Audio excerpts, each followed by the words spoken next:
Hello everyone, welcome to the next lecture in the course Remote Sensing Principles and Applications. In the last lecture we started discussing about the various platforms that we use in remote sensing. We discussed about ground based platforms and aerial platforms. Today we are going to start the main discussion topic of this lecture series. Like lecture series in this particular theme of what we are going to discuss is space based satellite platforms. Like even in the introductory lectures I told you that we will concentrate more on satellite based remote sensing because that is one of the most widely used data collection platform for remote sensing activities. Any user across the globe has the capacity to download the data acquired from a satellite and use it for their applications like civilian satellites. Whereas aircraft observed data or ground observed data, most of them if not all are still treated confidentially or not available in public domain. But relatively if you compare with this, satellite observed data are available relatively easy in a more easy manner. Okay. We can just download almost any data we want acquired from a satellite over any region of our interest across the globe. So that is why satellite remote sensing is one of the most widely used technology when you compare with other platforms.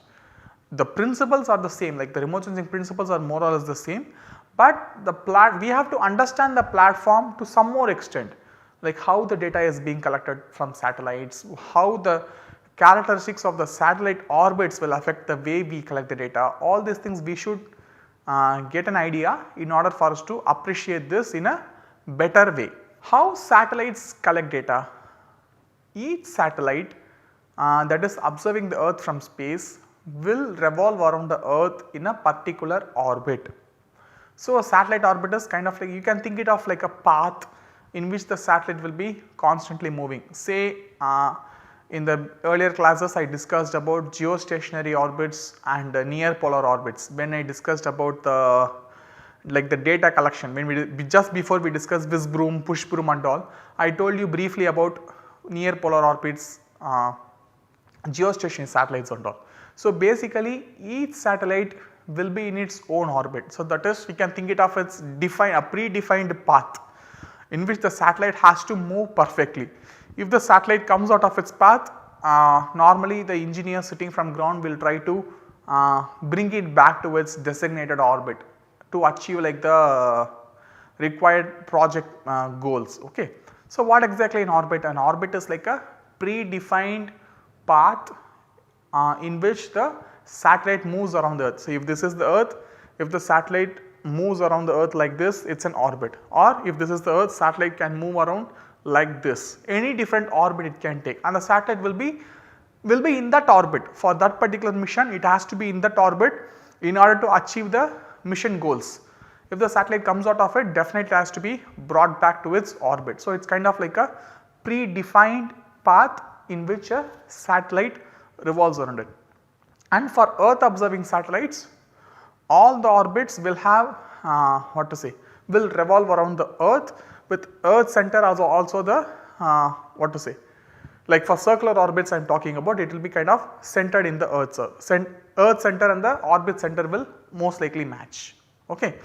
So for remote sensing applications we can think of orbits as circular orbits. Like whatever discussions we are going to do, we will assume those orbits are circular because most of them are near circular if not perfectly circular. There are special cases in which the orbits are elliptical, like the way earth revolves around the sun, like sun is here, earth revolves in an elliptical orbit. Similarly satellites also will revolve around the earth in elliptical orbits, but we will not discuss that. We will confine our discussions to circular or near circular orbits because most of the commonly used remote sensing satellites revolve in near circular orbits. Okay. So a satellite has to be launched from ground. So once the satellite is carried by a rocket, the satellite will be placed in its orbit, some sort of like orbital maneuver, some sort of maneuvers will be carried out by the ground based controls in order to put the satellite in its designated orbit. Once the satellite reaches its orbit, it will self sustain for a certain period like without requiring any sort of like ground based control. How the satellite sustains itself in an orbit with very minimal support from the ground? First thing is there are like two forces majorly will be acting on the satellite which is in an orbit. First thing is Earth's gravity. If a satellite is moving around the Earth, Earth's gravity will try to pull it downwards. That is the first force. Second force is due to the circular motion of the satellite, there will be like a centrifugal force which will try to take the satellite in the opposite direction. Like in our school physics we learned about centripetal force and centrifugal force, right. So, the effect of centrifugal force is to take us away from the circular motion. If you are like moving in kind of like a merry-go-round, the speed of the velocity at which you are like rotating will try to push you away from that merry-go-round. We may, if the merry-go-round is rotated very fast by the shopkeeper or someone, we will be feeling as if we are like flying like this. So, we will be like moving and rotating in like a slightly inclined manner, right. That is because of the centrifugal force, it pulls us away from the circular motion. Same thing, the centrifugal force will be acting on the satellite trying to move it away from its circular orbit. So, these two forces will balance out each other in order to maintain the satellite in its orbit. The Earth's gravitational force will be balanced out by the centrifugal force due to the rotation or revolution of the satellite around the Earth's surface. So, simply put, the force due to gravity can be written like this. So, here I am writing it in form of F is equal to ma, okay. So, m is the mass, a is acceleration. Since we are talking about gravity, we use the acceleration due to gravity gs.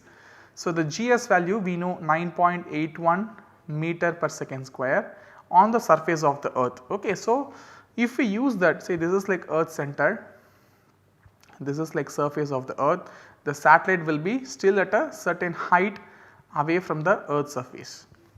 So, this force due to gravity we have to balance it for this particular orbital height. So, that is why we are using this kind of like an inverse square law kind of relationship, r by small r the whole square. So, capital R is the radius of earth, the small r is summation of radius of earth plus the orbital height. Say 700 kilometers away from the earth's surface, 1000 kilometers away from the earth's surface and so on. So, this particular equation basically gives you the force due to gravity. This force is balanced by the centrifugal force, that formula is mv square by r. M is the mass of the body, v is the velocity with which it is moving, and r again the radius at which the object is moving from the center of earth, okay. I also already told you like the orbits in which the satellite is moving, the center of the orbit and the earth center will match with each other, like they will be placed like this, right. So, this small r is the distance of the orbit from the center of the earth, that is nothing but the radius of earth r plus the orbital height h, okay. So, this is like centrifugal force, both of them will balance out each other, equate both of them. So, that is I just erase this, mgs r by r the whole square you can equate to mv square by r. From this you can calculate the velocity. By this equation you can cancel out the terms and you can get the velocity of the platform that is or the satellite that is moving around. See, this formula gives you the velocity at which the satellite will be moving. The velocity will be is equal to square root of acceleration due to gravity multiplied by radius of earth square divided by radius of the orbit from the earth center, okay. So, this is like a very simple formula which we can use to calculate the velocity at which a satellite is moving around the earth. If we know the velocity, we can calculate the time taken by a satellite to complete one full orbit around the earth. Like say if there is sun, if there is earth, we all know the earth takes one full year to complete one full circle around the sun, right. Similarly, each satellite will take certain amount of time to complete one full circle around the earth. we call it as the orbital period of the satellite.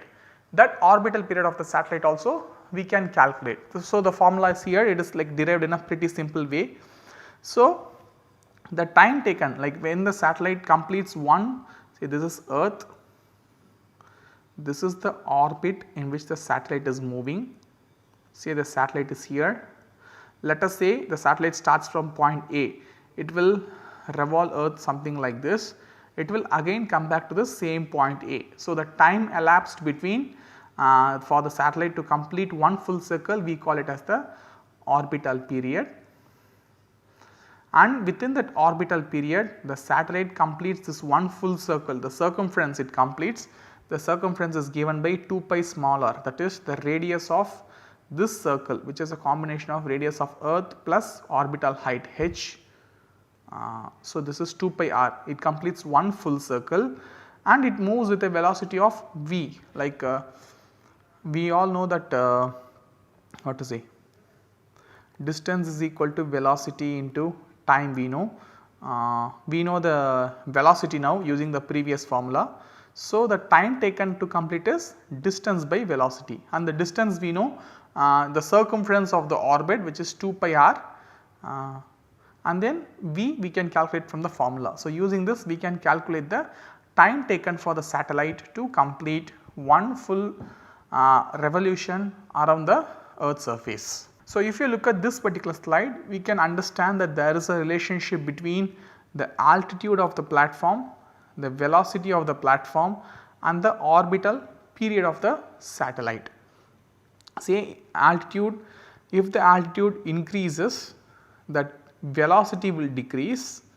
Say altitude is given in x axis, so velocity is given in this particular axis. Okay. So, the velocity decreases as the altitude increases. Similarly, the time period taken to complete one full circle around the Earth's surface increases as the orbital height increases. Okay. So, most of the satellites in the near polar orbit will be around this range, 400 to 800 kilometer range typically. So, you can see what to say, the period in which they orbit. So, the period which they orbit lies something around here to here roughly. They may take something around like what to say 2 hours or so. If it is like in an 800 kilometer orbit, they may take anywhere between like above 1.5 hours to 2 hours kind of to complete like one full revolution around the Earth surface, like Earth observation satellite in this 400 to 800 kilometer band, where most of the near polar satellites are located. So, based on the orbital height, the velocity of the platform will be fixed. We need not do it, like once it is put into orbit, the satellite has to move in that particular velocity, it will automatically start moving, then only it will be balanced out. If it moves any faster or any slower, the orbit is going to change actually. Okay. So, say for example, the orbit satellite is going to be is slowing down. When it is slowing down due to some effect, then the Earth's gravity will try to start pulling it down easily. So, this is called like orbital perturbations, this can happen. So, unless the velocity is maintained, the orbit cannot be maintained, the velocity will be there, it is defined by this law. Gravitational force has to be balanced out by centrifugal force. Only if this happens, satellite will be in its orbit. So, the velocity is kind of like predetermined. Okay. Also, the time period is also determined with respect to orbital height. So, the mission planners, when they plan for a mission, they will try to analyze what orbital height we should achieve in order to achieve the mission goals. Okay, can we put the satellite in 700 kilometers orbit, or we can put it in 400 kilometers orbit. All these things people will do based on, they will take into account all the factors and decide the orbital height. Based on the orbital height, the orbital period and also the coverage around the Earth's surface will vary. So, in order for us to further discuss orbits, we need to know two important variables or parameters related to orbit. Actually, in order to locate a satellite in space, we need like 6 different elements to know. We call it as like Keplerian elements, but in order to keep the discussion simple, we will just try to learn about like two important parameters about orbits which we should understand. The first thing what we call it as orbital inclination, and second thing what we call it as RAN or right ascension of the ascending node.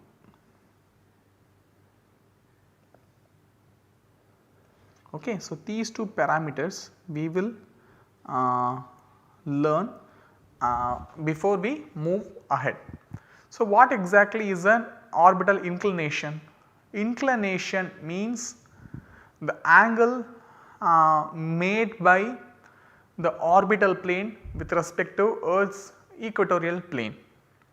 So, here in this particular diagram, this is Earth's surface, this is the Earth's equator. So, each satellite will have its own orbit defined. Say when you look at it from any one particular angle, it will be appearing in form of like a line. In fact, it is like a 2-dimensional plane. Like if it is Earth is like this, the orbit will be like kind of like this. It is like a plane, orbital plane. So, the angle made by the orbital plane and the equator, we call it as orbital inclination, simply put. Okay, here I am not going like in a complex way, I am defining it in a as simple way as possible. So, this orbital plane or this inclination can vary between 0 to 180 degrees. So, 0 means orbit is placed along the equator, Earth's equator, satellite is moving in the same direction as that of Earth's surface. Then 180 degrees, this way around, orbit is still in equator, but the satellite is moving in direction opposite to that of Earth. Say Earth is rotating like this, satellite may be moving like this. Some satellites may be having inclination something around this 90 to 100 degrees. That means Earth is here, satellite will move around like this from pole to pole we can say, or near pole to near pole, near north pole to near south pole. The orbital plane will be oriented like this. So, this angle is what we call the orbital inclination. Okay. And so, typically for satellites which is in this kind of like near polar orbits, the general convention to measure inclination is, say this is Earth,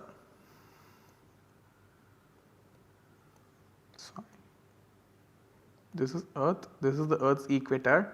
Let us say there is some orbit something like this. So, we measure the angle, inclination angle I, that is like kind of like a convention. Okay. We will measure the inclination angle when the satellite is moving like this towards north, and then we will measure angle in anti-clockwise rotation. That is, we will see the we will see in that particular direction in which the satellite appears as if it is moving from south to north. Then at that particular direction we will measure the angle between Earth's equator and the orbital plane in anti-clockwise direction. Okay. So, this is like a convention for measuring inclination for satellites that are moving from pole to pole. Similarly, if the satellite has I 0 or 180 based on the direction in which it moves, normally say if it moves in direction same that of Earth, say Earth is moving like this, if the satellite is also moving like this, we call it as like 0 degrees inclination if it is at the equator, or if it is at the equator, but if it moves in opposite direction we call it having an inclination of 180 degrees. These are basically the conventions. So, normally a satellite with inclination angle 0 to 90 degrees will be understood to move in the direction same that of Earth. Say if Earth is rotating like this, satellite will be moving like this. We call it as prograde motion. Okay. So, in the same direction as that of Earth's surface, the inclination will be from 0 to 90 degrees. These are like small conventions people follow, that is why I am telling it repeatedly. So, for certain satellites inclination will be more than 90 degrees. Under such circumstances we have to understand the satellite moves in a direction opposite to that of Earth's motion. Say Earth is moving like this, satellite will be moving like in some other plane like this, either along the equator or along the pole to pole, that is fine, but still the net resultant direction will be, say earth moves from west to east, the satellite will be moving from east to west. So, this is regards to orbital inclination. Then comes right ascension of the ascending node, or simply put we will call it as orbital longitude, just for the sake of our simplicity while talking. So, what exactly this orbital longitude is? Let us say we have sun, earth revolves around the sun again in an elliptical orbit, but here we have put it in kind of like a circular orbit for simplicity's sake. It is true, it is not really, it is not circular, it is elliptical, we all know.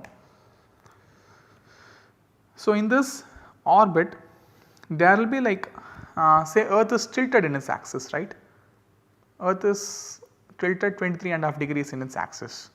So, due to this earth's tilt and due to the earth's, and this is sun, this is earth, and due to earth's revolution around the sun, over a period of year the sun will appear as if it is moving from 23.5 degrees north to 23.5 degrees south and then come back. So, it is say earth is tilted like this, sun is here, due to earth's rotation around the sun and changing this elliptical orbit and all, sun will appear to move from 23.5 degree north to 23.5 degrees south, we know this. During March earth the sun will be around near the equator, it will slowly move towards 23.5 degree north latitude, we call it as summer for the northern hemisphere.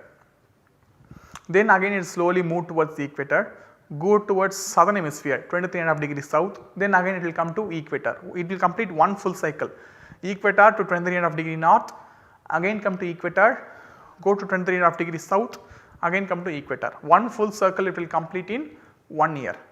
So, you can see the sun moves from equator to north 23.5 degree in tropic of Cancer and tropic of Capricorn repeatedly within a year. So, you can think of the sun moves in one particular direction, right. So, there is a particular day in which sun will be exactly over at the equator in its way to the northern hemisphere, like say now the sun is at southern hemisphere 23.5 degrees south here. Then while moving towards northern hemisphere it will cross the equator once. During that particular day, that will happen during like March every year, we call it as vernal equinox, where the daylight period will be most likely equal to the length of night, day time is equal to night time, the time duration. So, during summer we have longer days, during winter we have longer nights. On equinox or around equinox the length of day will be exactly equal. So, on the day of equinox there will be like we can draw a line joining earth's center and the sun. Say earth is moving around in its orbit, this is the position in the earth orbit in which the earth achieves on the day of vernal equinox. Okay. On the day of vernal equinox you draw a line connecting sun and the earth and fix this line. Wherever the earth moves, let us say we are like able to somehow fix this line. So, the angle between this particular line and our orbital plane in which direction it is oriented, we call that as orbital longitude. Okay. So, this is like again like a very simplified definition. Here also there is kind of one thing we have to remember, like vernal equinox we defined, earth is moving from southern hemisphere to northern hemisphere, on that particular day it will cross the equator. So, it is kind of like coming from bottom of earth to top, we can think it of like if you orient north upwards you can think it of it is coming from here to here, there it is crossing the equator, that day is vernal equinox. Similarly, satellite also, especially if it is moving from like pole to poles, it will have it will move from southern hemisphere to northern hemisphere to southern hemisphere like this.